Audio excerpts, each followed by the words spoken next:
지난 시간하고 저지난 시간에는 이제 감각의 위계서열 1과 2를, 그 다음에 플라톤과 아리스토텔레스의 이론을 이제 살펴봤습니다. 자, 근데 오늘은 이제 그러한 그 감각 위계의 전통이, 플라톤 아리스토텔레스에 의해서 어떻게 그 전통이 성립됐는지 이제 그 내용을 보고요. 그리고 이제 그런 감각 위계의 전통이 그 근대를 거쳐서 현대까지 어떻게 이어져 내려왔는지 이제 그런 내용들을 살펴보도록 하겠습니다. 자, 이거는 이제 그 음식철학 책 58페이지에서 71페이지까지의 내용이 되겠습니다. 예, 먼저 이제 들어가기 위해서 이제 이제 플라톤 아리스토텔레스가 정립한 감각 위계는 한마디로 이제 시각 중심의 감각 위계 전통이다. 그러니까 우리의 그 감각이 5가지 감각이 있습니다만 그 5가지 감각 중에 시각을 중심으로 감각 위계를 정립했다. 그러니까 이제 시각이 가장 중요한 인간의 감각으로 봤던 것이죠. 이제 그런 그 전통은 이제 근대에도 이어졌고 현대까지 그런 전통이 계속 이어지고 있다라고 하는 것이 오늘 강의의 핵심 내용이 되겠습니다. 자, 그럼 근대의 예를 들어보면은 데카르트의 그 철학을 보겠습니다. 볼 수 있습니다. 이제 데카르트는 이제 광학 연구를 했는데 그 시각이라고 하는 것이 감각들 중에서 우리의 감각들 중에서 가장 고귀하고 포괄적인 감각이다. 그렇게 이야기를 하고 있습니다. 청각이나 뭐 촉각이나 미각이나 후각 이제 그런 5가지 감각이 있습니다만 가장 고귀한 또 포괄적인 감각이 바로 시각이다. 이렇게 이야기를 하고 있죠. 이제 데카르트는 이제 근대 합리주의자인데요. 그거는 이제 그런 그 시각 중심의 감각 이론은 데카르트의 합리론에서만 나온 것이 아니라 근대의 그 경험주의 철학자들, 영국 경험론자들도 대부분 시각에 관심을 이제 쏟아붓게 된 것이죠. 여기 그림에 이제 존 로크나 그 다음에 데이비드 휴움과 같은 철학자들, 영국의 경험론 철학자들도 마찬가지로 인간의 감각 중에서 가장 우월한 감각은 시각이라고 보았던 것입니다. 예, 그리고 이제 이런 전통은 근대를 거쳐서 현대 철학도 거의 변함없이 그런 시각적 지각에 이제 감각에 초점을 맞추고 있다. 그렇게 볼 수 있죠. 예, 그럼 현대에서 이제 가장 그 시각을 고귀하고 그 중요한 감각으로 봤던 철학자는 20세기의 그 현상학자인 한스 요나스를 들 수 있겠습니다. 예, 그 한스 요나스는 1954년 그의 논문, 노빌리티 오브 사이트라는 논문에서 시각이 왜 항상 철학에서 중심 역할을 하는가 하는 내용을 이제 그 논문을 통해서 밝히고 있죠. 그 논문의 가장 핵심 내용은 뭐냐면 다른 그 시각이 다른 감각과 구별되는 그 3가지 모습을 가지고 있다.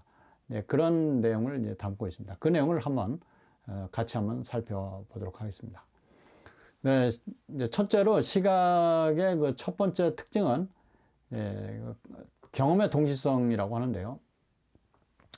한마디로 우리가 눈으로 보는 거는 동시적으로 이제 볼 수가 있다는 것이죠. 가까이 있는 것으로부터 멀리 있는 것까지 또 뭐 왼쪽 오른쪽에 내가 보고 싶은 것까지 동시에 그것을 다 볼 수가 있다는 것입니다. 그렇기 때문에 동시에 볼 수 있기 때문에 그 시각의 작용에는 시간적 계기가 없다. 그 시간적 계기라고 하는 것은 5분 전에 그 감각을 느끼고 지금 감각을 느끼는 것이 다를 수 있다라고 하는 게 이제 시간적 계기인데, 시각이라고 하는 것은 감각을 동시에 느끼기 때문에 그런 시간적 계기가 요구되지 않는다는 것입니다. 그래서 이제 우리 눈앞에 보여지는 것은 모두 동시에 이제 펼쳐진다고 하는 것이고요. 그래서 우리가 눈을 뜨면 한꺼번에 모든 것을 다 볼 수 있습니다. 저 멀리 하늘도 볼 수 있고, 밤에는 별들도 볼 수 있고, 달이 뜨면 달도 볼 수 있고, 그 무한정한 거리를 시각은 이제 계속 갈 수가 있다. 그렇게 얘기를 하죠.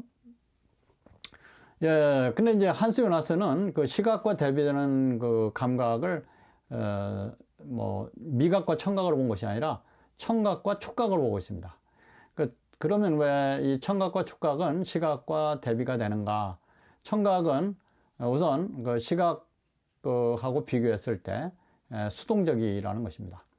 시각은 우리가 보고 싶은 것을 능동적으로 찾아서 봅니다. 그런데 청각은 그렇게 능동적으로 우리가 듣고 싶은 걸 듣는 것이 아니라 밖에서 들리는 소리를 들을 수밖에 없기 때문에 시각에 비해서 이제 수동적이다. 그래서 이제 그 지각자는 그 소리가 발생하는 것을 또 기다려야 됩니다. 소리가 발생하지 않는다면 우리는 들을 수가 없겠죠. 네, 그 다음에 촉각은 이제 시각하고 다른 점이 우리가 손끝으로 느끼는 촉각은 시간의 흐름에 따라서 순차적으로 이제 일어난다는 것이죠.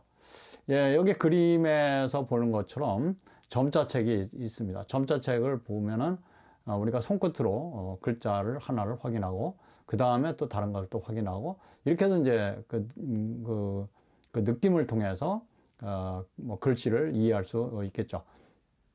예, 그래서 촉각은 한꺼번에 동시적으로 그 감각이 들어오는 것이 아니라 시간적 계기를 두고 감각을 느낄 수밖에 없다. 그렇기 때문에 이제 그 시각과 대비되는 감각이 바로 이제 그 청각과 촉각이다. 이렇게 봤던 것이죠. 예, 그 다음에 두 번째로 시각이 갖는 두 번째 특징은 그 요나스의 말 그대로 하면은 이제 역동적 중립파라고 합니다. 역동적 중립파라는 것은 뭐냐면 역동적이긴 하지만 중립적이다. 뭐 이렇게 이해를 할 수 있겠습니다.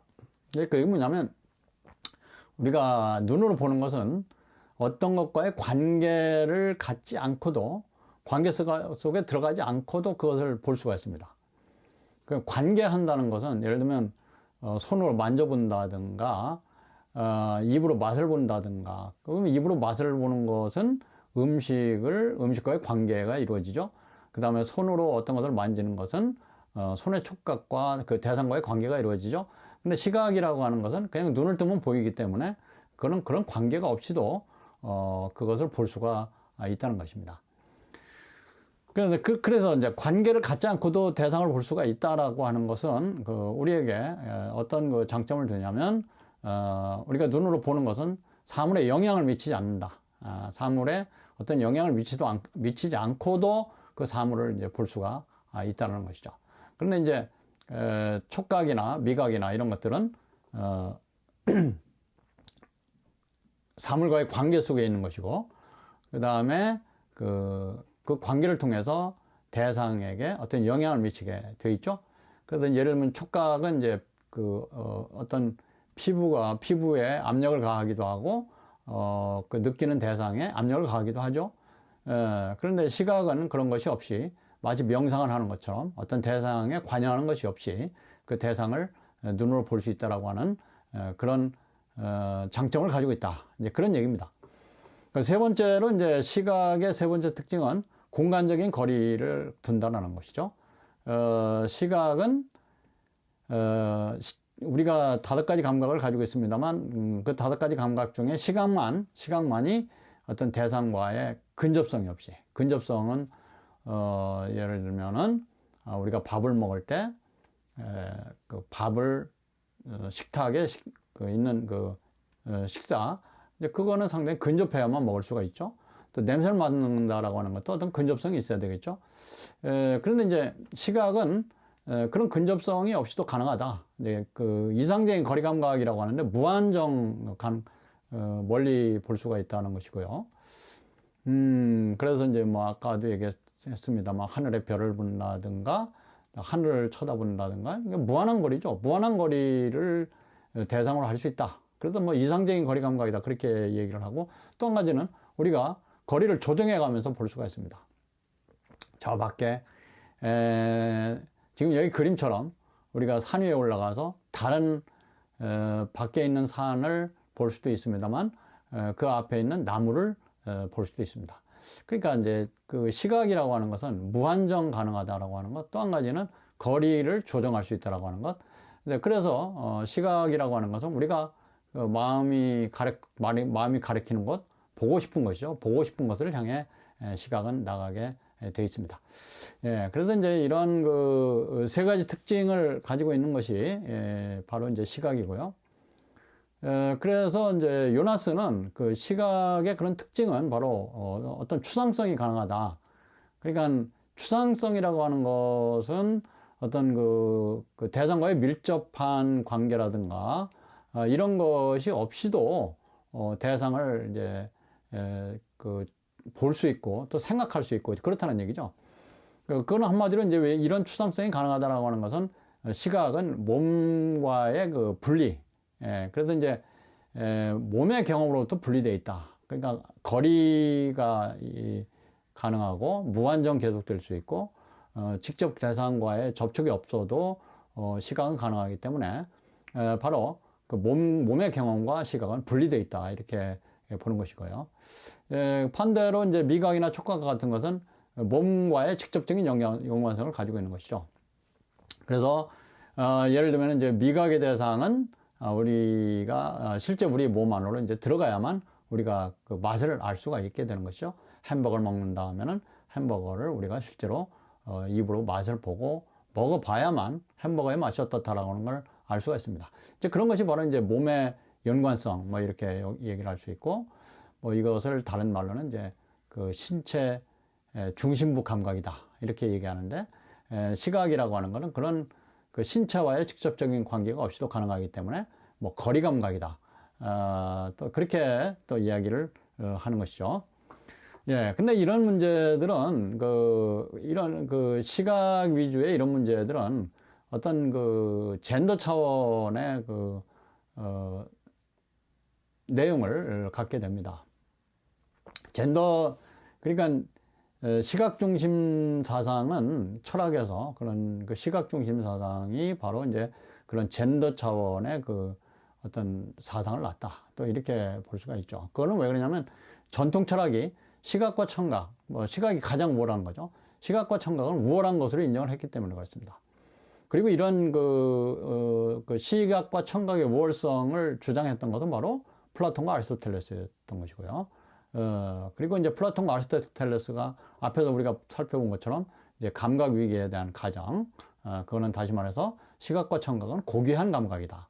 또 고차원적인 감각이다. 이렇게 본 것이고, 반대로 미각과 촉각과 후각은 저차원적인 감각이다. 그렇게 봤던 거죠. 바로 이런 차원이 바로 젠더 차원을 이제 유발한다. 젠더 차원의 그 사상을 가지고 있었다. 이렇게 얘기를 할 수가 있습니다. 이게 왜 젠더 차원이냐? 젠더 차원에서 볼 때 이제 그런 가정. 그러니까 시각과 청각은 고귀한 것이고, 미각과 후각과 촉각은 저차원적인 것이다. 라고 하는 이런 그 젠더 차원은 바로 그러니까 감각의 등급을 매기게 되는 것이죠. 그리고 이제 등급이 매겨진 개념의 쌍들을 이제 만들어내게 된다는 것입니다. 그래서 이제 이 등급이 매겨진 감각의 쌍이라고 하는 것은 다시 말해서 우리의 몸보다 마음이 더 우위다, 더 높은 것이다.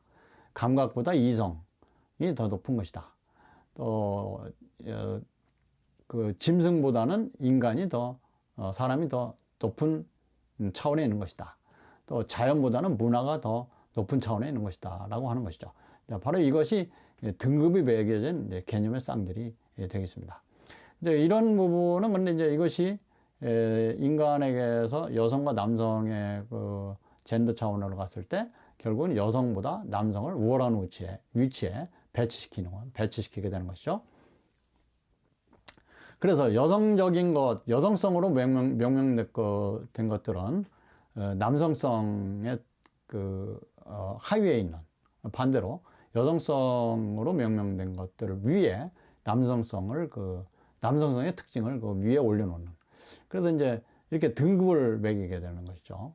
그러니까 바로 이것이 이제 그 젠더 차원의 가정이다. 이렇게 얘기를 할 수 있겠고요. 그것은 바로 이제 앞에서 얘기한 대로 플라톤과 아리스토텔레스의 감각 위계의 가정에서 이제 비롯됐다. 이렇게 말을 할 수 있겠습니다. 그래서 결국은 이제 이런 전통 철학의 가정들은 그런 젠더 차원을 이제 가지고 있었던 것이고요. 그런 그 젠더 차원이 있었던 것입니다. 그래서 살펴보면 인식론, 뭐 형이상학, 또는 뭐 정치학 이런 측면에서 이런 젠더 차원을 살펴보면, 첫째, 인식론자들의 경우에 그 인간에게 있어서 이성이 있고 감정이 있는데, 남성은 이성적인 존재로, 여성은 또 감정에 더 많이 지배를 받는 존재로 그렇게 생각을 했던 것이죠. 그러니까 인간을 이성과 감정으로 구분하고, 이성적인 존재는 남성, 또 감정적인 존재는 여성, 이렇게 이제 그 분리를 하고, 그 다음에 감정보다 이성이 우위에 있고, 그 얘기는 결국 여성보다 남성이 더 우위에 있다, 이렇게 생각을 했던 것이죠. 도덕론자들도 마찬가지로 보다 책임감을 가지고 있고 공정성을 갖는 모델은 남성이다. 반면에 우유부단하고 용서의 이미지를 가지고 있는 존재는 여성이다, 이렇게 봤던 것이죠. 그래서 도덕적으로 보다 더 책임감을 가질 수 있고, 또 공정성을 가지고 있는 존재는 남성이다, 이렇게 봤던 것이고요. 이런 측면들이 이제 정치학자들에게까지 가서 결국은 이제 공공성과 추상성을 갖는 영역은 남성의 영역이고, 그것은 뭐로 마음과 관련된 것이다, 이렇게 봤던 것이고요. 또 가정적인 영역은 여성의 영역이고, 그것은 몸과 관련된 것이다, 이렇게 봤던 것이죠. 결국 이것은 몸보다 마음이 더 위에 있다라고 하는 것이고, 가정보다 공공의 영역이 더 위에 있다, 이렇게 봤던 것이고요. 또 그리고 이제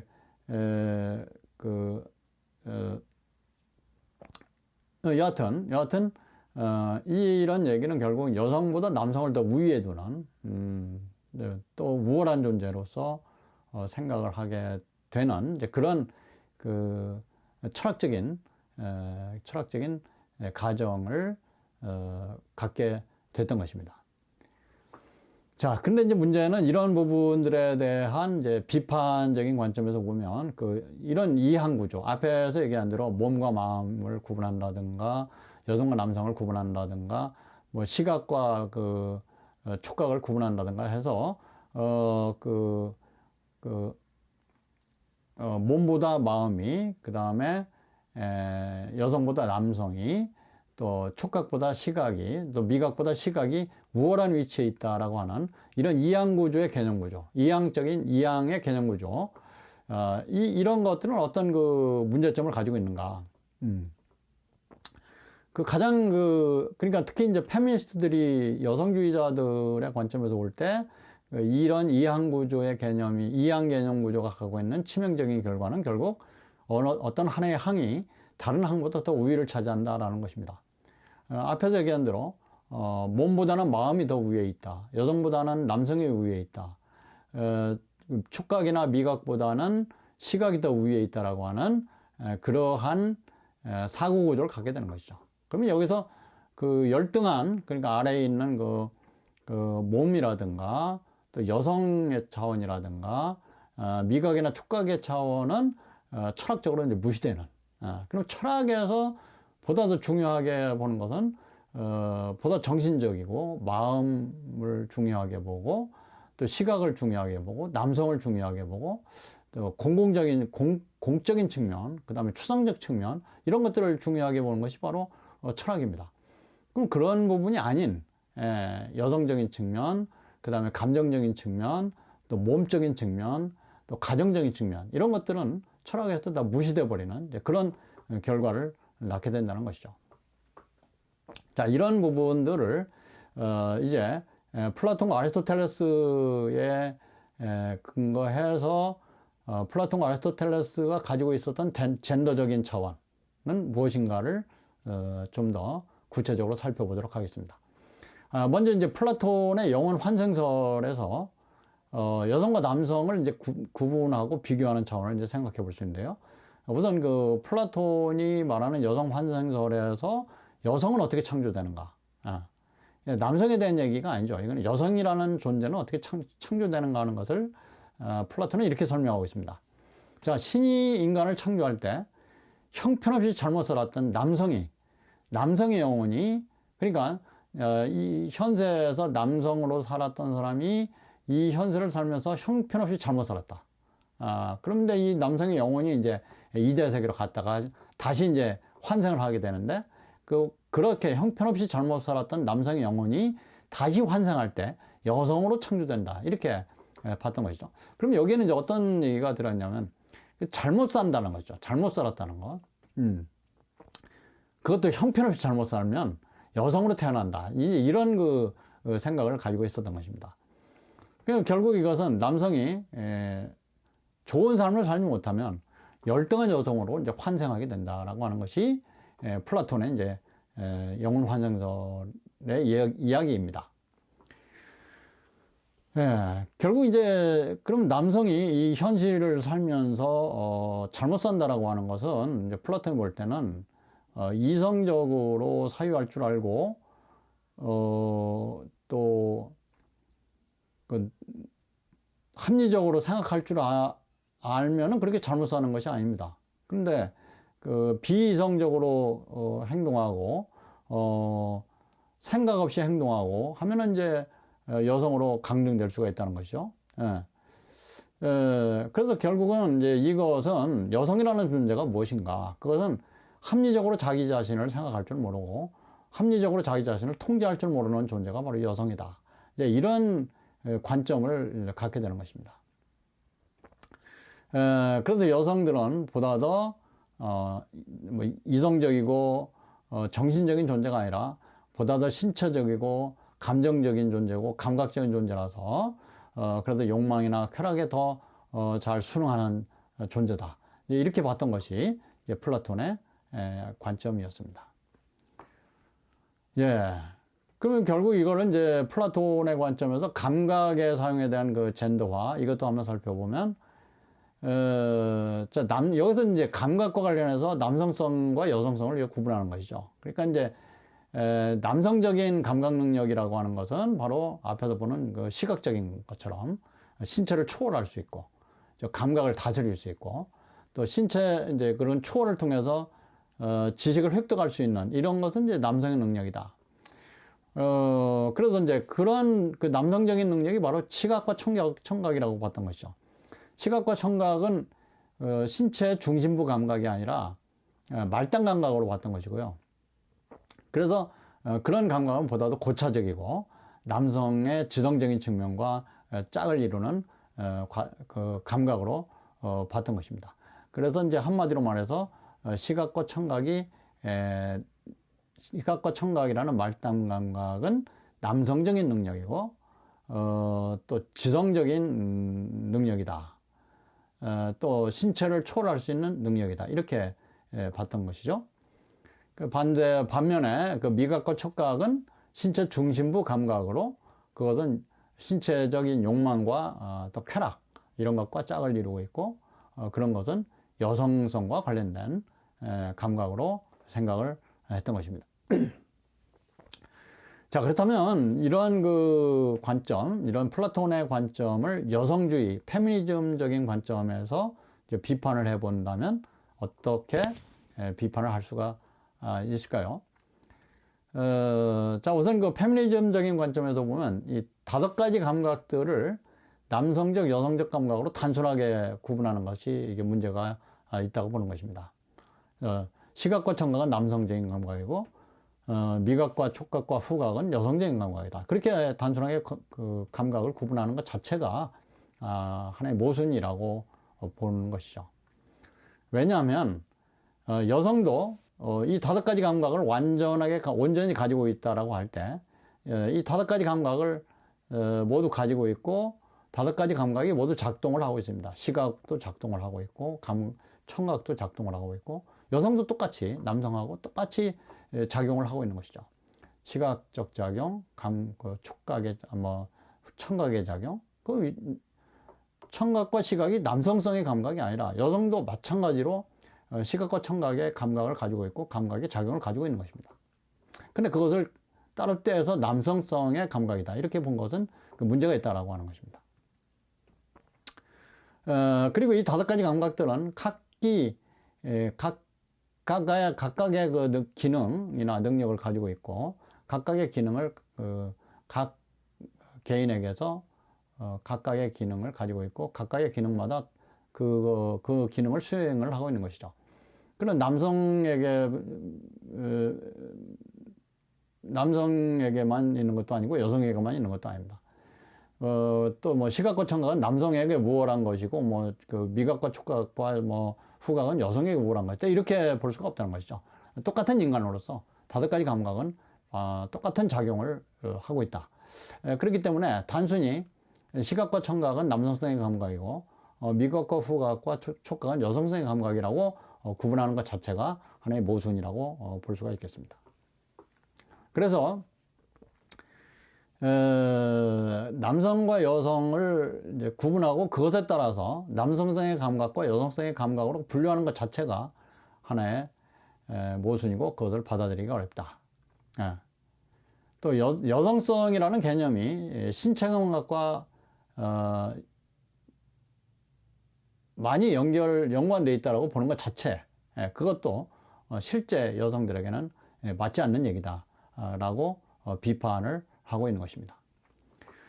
자, 이제 두 번째로 아리스토텔레스의 감각에 대한 그 가정, 또 젠더적인 차원, 이런 것을 한번 또 살펴보겠습니다. 플라톤과 마찬가지로 아리스토텔레스도 남성과 여성의 감각을 구분하고 있고요. 그것을 적대적인 관계로 이제 정립을 해놨다, 이렇게 볼 수가 있습니다. 그래서 특히 아리스토텔레스의 그 형이상학적인 범주에서 남성과 여성 사이에 적대적인 대립관계가 만들어졌다, 이렇게 볼 수 있다는 것이죠. 왜냐하면 아리스토텔레스는 이렇게 이제 가정을 했던 것입니다. 남성은 능동적이고 여성은 수동적이다. 남성은 활기가 차고 여성은 냉담하다. 남성은 생산적이고 여성은 비생산적이다. 또 남성은 뭐 형상이 태어나면서 태아의 발달 단계에서 형상이 형성되는데, 여성은 형상이 형성되지 못한다. 진료만 형성된다. 네, 뭐 그런 얘기는 결국 뭘 얘기할까요? 결국은 남성의 우월성을 철학적으로 이렇게 얘기를 하고 있는 것이고, 그래서 이제 이런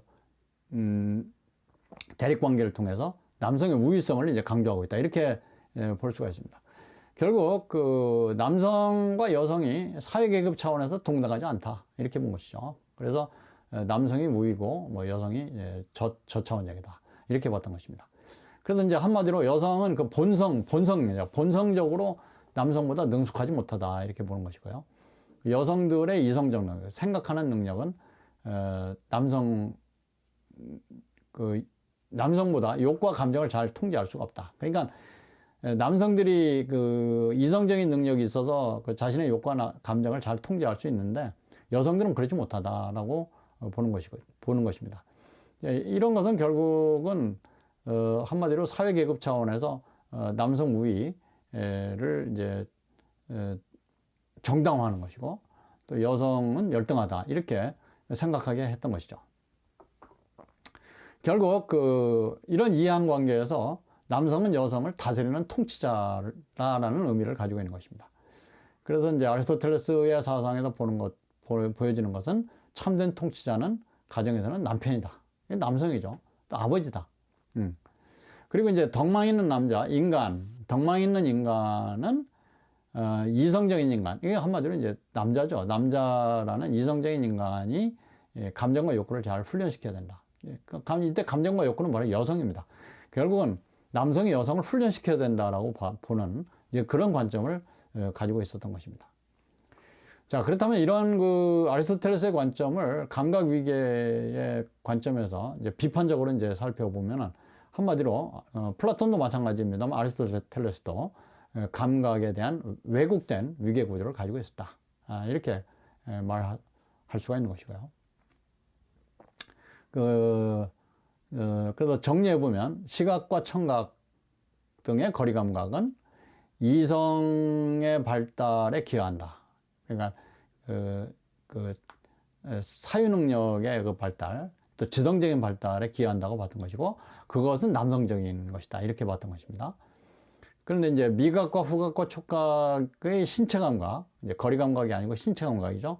또는 뭐 신체 중심부 감각 그렇게 얘기합니다만, 신체 감각은 여성성으로 지명되는 범죄에 들어간다. 그러니까 한마디로 이제 시각과 청각은 남성성의 감각이고 이성과 지성의 능력을 발달시킨다 이렇게 봤던 것이고, 미각과 후각과 촉각은 여성적인 것이고 신체적인 것이다 이렇게 해서 이런 차원에서 이제 감각의 위계 구조를 설명을 하고 거기에서 남성성의 그 우위 그런 것이 이제 그런 위계 구조에서 이제 나오게 되는 것이죠.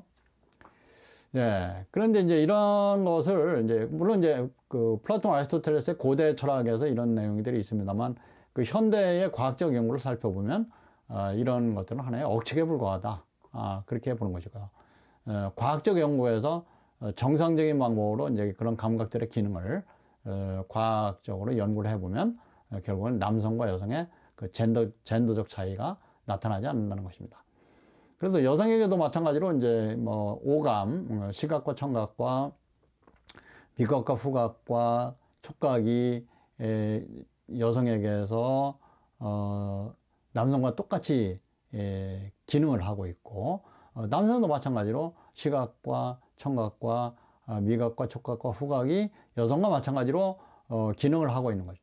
이제 그런 차원에서 보면 과학적으로 연구를 해보면 이제 그런 것을 볼 수가 있는데, 그런 차원에서 보면 그런 젠더적 차원, 앞에서 본 젠더적 차원은 상당히 잘못된 것이라고 이제 얘기를 할 수 있습니다.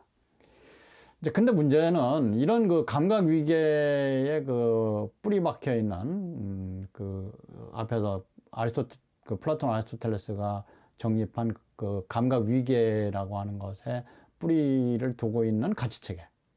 예, 그것은 여전히 오늘날에도 플라톤 아리스토텔레스의 철학을 아직 넘어서지 못하고 있다라는 것입니다.